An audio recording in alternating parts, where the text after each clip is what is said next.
Good morning all students. उम्मीद करता हूँ सभी ठीक होंगे। Civil department level DAE second year, subject name civil engineering drawing and AutoCAD, code CT243। उसका फोर्थ लेक्चर लेके आपके साथ हाज़िर हूँ। आज का जो लेक्चर है वो हमारा septic tank and soakage pit topic है हमारा, जिसमें हमने सीखना है और इसको स्टडी करने के बाद जो है वो आप सेप्टिक टैंक के मतलब प्रॉपरली और सोकेज पिट के मतलब आप जान सकेंगे, इसको डिफ़ाइन कर सकेंगे। इसमें डिफरेंट जो है इसके पार्ट्स, डिफरेंट पार्ट्स आप उसके मतलब बयान कर सकेंगे, इनके स्केचेस बना सकते हैं और जो है फ्री बोर्ड के मतलब आप जान सकते हैं कि इसका फ्री बोर्ड क्या है। इसके साइज़ के मतलब आप समझ सकते हैं। फिफ्थ नंबर पे सॉरी, आपके पास आपको स्क्रीन पे नज़र आ रहा होगा state minimum size of chamber of septic tank. और फोर्थ नंबर पे है state the construction features of septic tank and soakage pit. तो इसके मतलब हम सीख सकेंगे। थर्ड नंबर पर अगर देखें तो plan and section of septic tank and soakage pit है। तो अगर हम इस टॉपिक को ध्यान से स्टडी करते हैं तो हम इसके मतलब ये सारा कुछ सीखने वाले हैं आज। तो लेक्चर अपना शुरू करते हैं सेप्टिक टैंक से। जो सेप्टिक टैंक है वो एक टैंक है, गड़ा है और इसको जो है बनाने का तरीकाकार या इसके मतलब आज हम सीखते हैं सेप्टिक टैंक से रिलेटेड। ऐसे अलग अलग और गैर तरक्की याफ्ता इलाके जहाँ पर सेवेज के अखराज का बाकायदगी के साथ निज़ाम मौजूद नहीं होता, वहाँ पे इसको तैयार किया जाता है और एक अलहदा से इंतज़ाम किया जाता है। इस मकसद के लिए छोटे छोटे टैंक बनाकर इसमें सेवेज को इकट्ठा करके इसकी ट्रीटमेंट की जाती है। सेप्टिक टैंक सेवेज की ट्रीटमेंट के लिए मैसनरी या फिर आरसीसी से ज़ेर ज़मीन बनाया गया एक मुस्ततीली टैंक होता है, जिसमें ऑक्सीजन की गैर मौजूदगी में कुदरती बायोलॉजिकल अमल होता है, जिसके नतीजे में नामियाती मादे जो कि ठोस हालत में होते हैं, इनके अज्जा अलग अलग हो जाते हैं। इस अमल के दौरान गैसें पैदा होती हैं जिनमें methane, carbon dioxide, hydrogen sulphide शामिल होती हैं। सेप्टिक टैंक में होने वाले इस अमल को एरोबिक बैक्टीरिया का अमल कहा जाता है। सेप्टिक टैंक एक सादा सेडिमेंशन टैंक की तरह होता है। इसमें डिटेंशन के अरसे में सेवेज निथर जाती है। जो डिटेंशन है वो इसका निज़ाम अमले जो निज़ाम है या इसकी वर्किंग है उसकी बात की जा रही है। सेडिमेंटेशन आपने पब्लिक हेल्थ में पढ़ा भी है इसका चैप्टर, तो उसके मतलब भी आप जान सकते हैं कि पानी को जो रिसाइकल हम कैसे करते हैं। और तीसरे नंबर पे नफर इस्तेमाल किया जाए, वो प्योरीफाइड का वर्ड उसके लिए हम इस्तेमाल कर लें तो वो ज़्यादा बेहतर होगा, जिसे एक पाइप के ज़रिए से हम सोकेज पिट में डाल देते हैं जहाँ वो जज़ब हो जाती है। ठीक है, तो ये सेप्टिक टैंक की डिटेल्स थी जो मैंने आपके साथ शेयर की है। ठीक है, तो देखने में सेप्टिक टैंक किस किस्म का होता है, ये उसकी कुछ ड्राइंग है, आप ड्राइंग देख सकते हैं ताकि आप मज़ीद इसको समझ सकें सेप्टिक टैंक क्या चीज़ है। यहाँ पे ये हमारे पास इसका प्लान है और ये इसका सेक्शन है। ठीक है, सारे के सारे पार्ट्स मैंने ड्राइंग बना के इसमें शो किए हुए हैं। तो ये एक घर है, उस घर का जो सारे का सारा निज़ाम है, ठीक है, वो वॉशरूम के ज़रिए से कैसे यहाँ तक मुंतकिल हो रहा है। और इस अमल के लिए अगर हम बात करें तो मैं कुछ क्लैरिफाई इसको करता हूँ डिटेल वाइज, ताकि आप मज़ीद देख सकें इसकी इमेजेस पे। ठीक है जी, इस जगह पे तो ये घर है और यहाँ पे जो वॉशरूम है वहाँ से ये पाइप आ रहा है और ये सेविज में जा रहा है और यहाँ से सेविज जो है वो सोकेज पिट में जा रही है। ठीक है, और ये वॉशरूम है, वॉशरूम का यहाँ से सॉइल जो है पाइप, उसके ज़रिए से यहाँ वेस्टेज पाइप यहाँ तक वेस्टेज पहुँचता है और यहाँ से आगे मज़ीद सोकेज पिट में चला जाता है। तो वापस अपने लेक्चर की तरफ आते हैं। जी स्टूडेंट, तो हम डिस्कस कर रहे थे यहाँ पे ड्राइंग के बाद इस इमेज के बारे में। ठीक है, तो ये 3 इमेज मैंने सेट की हुई हैं ताकि आप इसको देख सकें। सेप्टी टैंक का साइज़ है, डायमेंशन ऑफ सेप्टी टैंक, तो ये स्टैंडर्ड साइज़ कुछ लिखा हुआ है। उसकी लेंथ है 2 से 4 टाइम विड्थ होनी चाहिए और विड्थ जो उसकी है 750 mm मिनिमम होनी चाहिए। डेप्थ जो है वो 1000 से 1300 mm होनी चाहिए। तो ये सारी कैपेसिटी उसमें 1 cubic metre 10 cubic feet minimum होनी चाहिए। सेप्टी टैंक के साइज़ के बाद है तो 5 अफराद के लिए हमें उसकी लेंथ 1.2, 10 अफराद के लिए 1.8, 20 अफराद के लिए 2.5 और 30 के लिए 2.8 विड्थ चाहिए।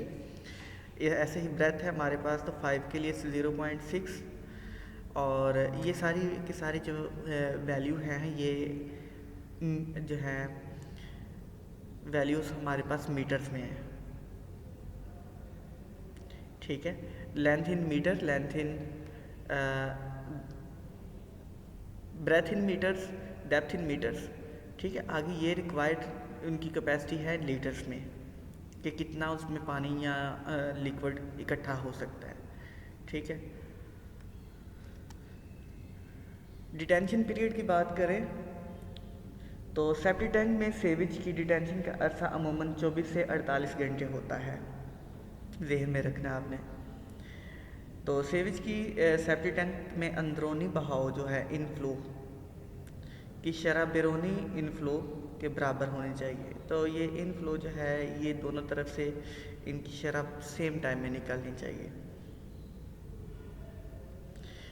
कि उसका लेवल जो है प्रेशर वाइज एक जितना होना चाहिए।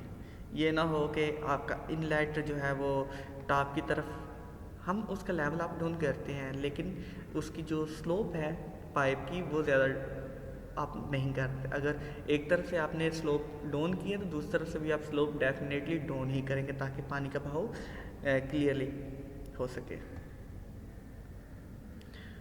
तो इसमें कुछ है हमारे पास सेप्टी टैंक की डिटेल्स में या construction detail of septic tank. तो डिमेंशन ऑफ सेप्टी टैंक है साइज़ है, डिटेंशन पीरियड है, फिर फ्लोर है, इनलेट पाइप है, आउटलेट पाइप है, बैफल वाल्स है, रूफिंग स्लैब है और वेंटिलेशन या वेंटिलेटिंग पाइप है।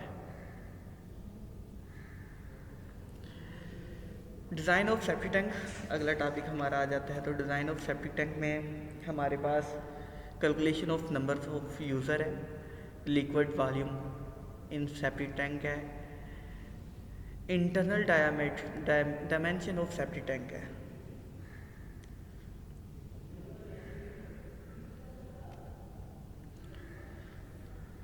तो जो सेप्टी टैंक में हमारे पास कैलकुलेशन ऑफ नंबर्स है।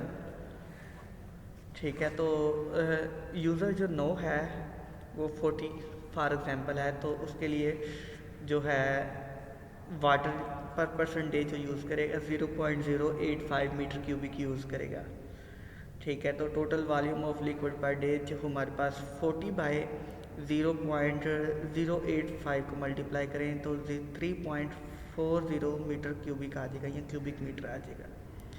तो allow 25% extra previous for future, हम एक्स्ट्रा 25 अलाउ करते हैं। तो जो हमारे पास 40 को 0.085 के साथ मल्टीप्लाई करने से 3.40 वैल्यू आती है, उसको हम 1.25 के साथ मज़ीद मल्टीप्लाई कर देंगे तो हमारे पास वैल्यू आ जाएगी 4.25 क्यूबिक मीटर। तो ये कुछ कैलकुलेशंस हैं, तो ये मैं आपको पिक्चर्स इसकी सेंड कर देता हूँ ताकि आप मज़ीद इसको देख सकें। ऐसे बताने से आपको समझ नहीं आएगी। नेक्स्ट देखते हैं, हमारे पास सोकेज पिट है। तो सेप्टिक टैंक से खारिज होने वाला जो पानी है वो जिस जगह पे कलेक्ट होता है उसको सोकेज पिट का नाम दिया जाता है। सेप्टिक टैंक से निकलने वाला मवाद इंतहाई नुकसानदा होता है, याद रखिएगा, इसलिए इसे इंतहाई एहतियात के साथ ज़ाया करना चाहिए। इस मकसद के लिए दर्ज झैल तरीके अख्तियार किए जाते हैं। सेप्टिक टैंक से आने वाला निस्बतन साफ़ पानी को जज़ब करने के लिए बनाया गया जो ढका हुआ गड़ा है उसको सोकेज पिट या सोक पिट का नाम दिया गया है। इसकी दर्जाबंदी दो तरह से की गई है, खाली सोकेज पिट है और भरी हुई सोकेज पिट है।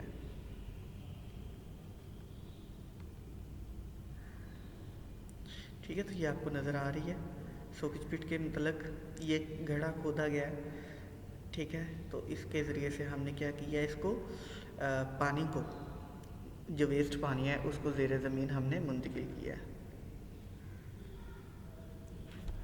एम्प्टी सोकेज पिट की बात की है और फिल सोकेज पिट की बात की गई है। तो एम्प्टी सोकेज पिट पे अभी डिस्कस करते हैं। ये एक कुएं की शक्ल का होता है और जिसकी लाइनिंग बगैर मसाला के ईंटें या फिर पत्थरों या फिर कंक्रीट ब्लॉक की मदद से की जाती है। कुएं की लाइनिंग की पिछली तरफ 75 mm तक मोटे पत्थर से भराई कर दी जाती है। सोकेज पिट का साइज़ का इन्हिसार इसके गिर्द मौजूद मिट्टी की तय की जज़ब करने की सलाहियत पर होता है। इनलेट को गड़े के लेवल से 900 मिलीमीटर नीचे रखा जाता है। इनलेट से ऊपर टैंक के हिस्सों की मसाला से चिनाई की जाती है और 20 मिलीमीटर मोटाई में सीमेंट प्लस्तर किया जाता है।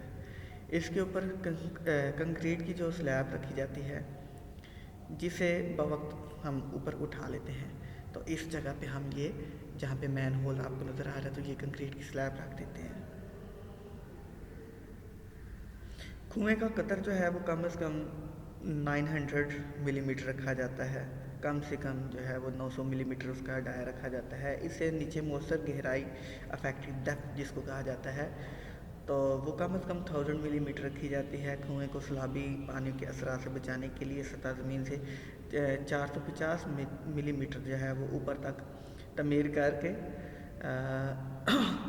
दोनों तरफ डलवानी मिट्टी की तय बिछा दी जाती है। तो इस जगह पे जो डिस्कशन हो रही है जहाँ पे मैन होल है उस जगह पे हम क्या कह रहे हैं कि 450 मिलीमीटर इसकी तय करके तो ये डलवानी एरिया बना दिया जाता है इस जगह पे। ठीक है, ये ज़मीनी लेवल है, ग्राउंड लेवल, और इसको 450 मिलीमीटर ऊपर हाइट दे के ये ढलवान दे दी जाती है और इसको आरसीसी तैयार किया जाता है।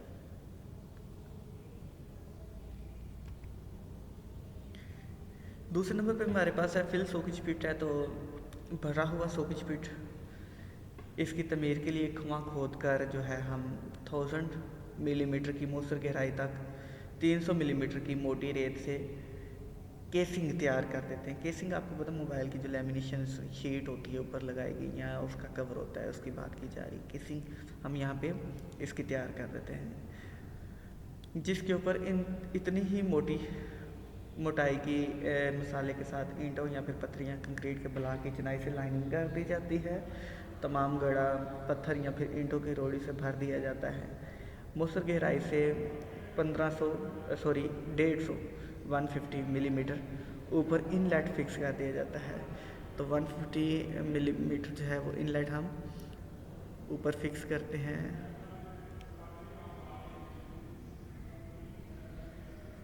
इस जगह पे ठीक है, तो इसकी इफेक्टिव डेप्थ हमें बताई गई है 150 mm।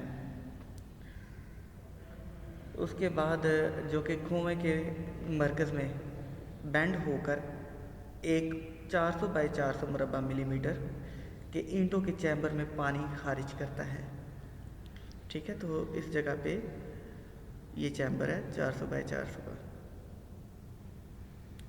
तो उसमें ये जो है वो अपने जितना भी पानी होता है ये उसमें सेंड करता है या भेज देता है।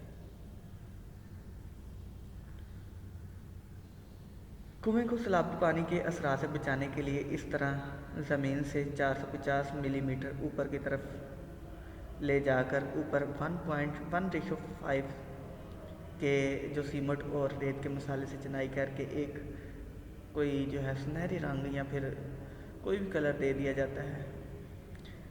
ठीक है, तो इसके बाद हमारे पास नेक्स्ट टॉपिक आ जाता है